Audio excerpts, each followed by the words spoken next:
Hi guys, for today's video, luluto tayo ng chicken tinola and then tuturuan ko kayo paano ito pasarapin. Okay?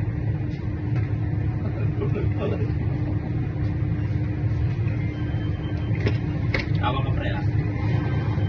Yung plala vlogger na ako na yun.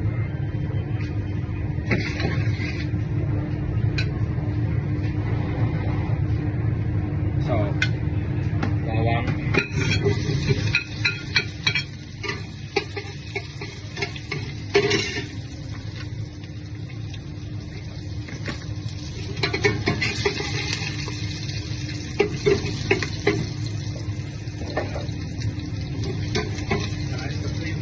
So there's a 4 it. So, yan na yung bawang sibuyas. Kita na. Nakapasin lang natin ang amoy.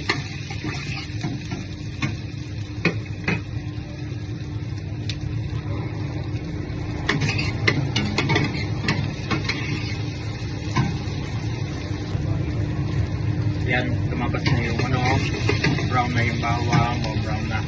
Lumabas na yung amoy. Lagyan na natin yung manok.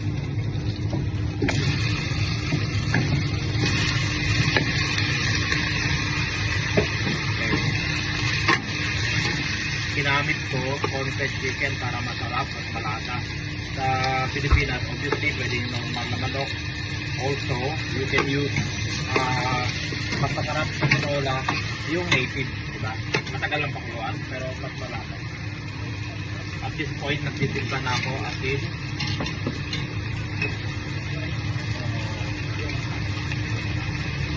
Paminta.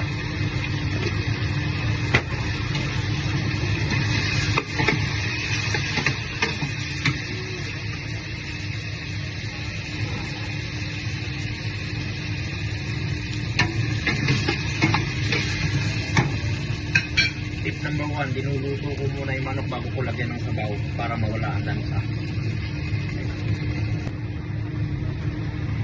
Yan, habang dinuluto natin ng manok sa gisa, lagyan na rin natin ng patis para pumasok yung lasa. Yan, medyo luto na yung manok, wala nang dugo. Pwede ilagay tubig. Then, high heat na para kumulo.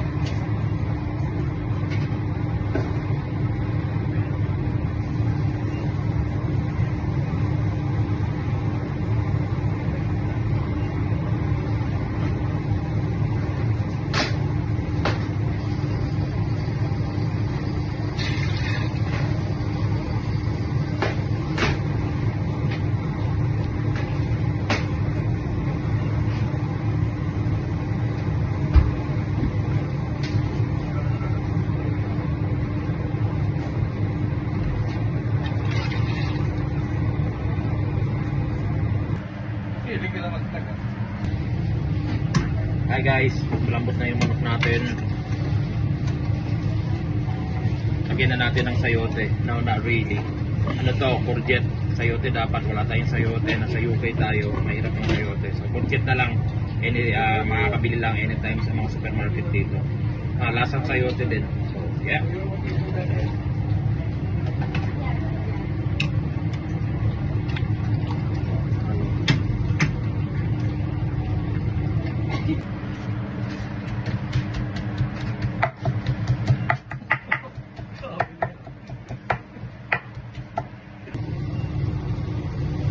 Sili.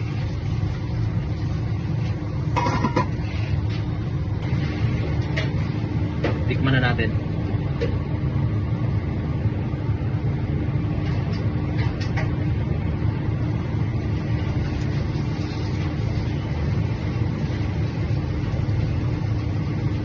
Asin. Konti pang patis.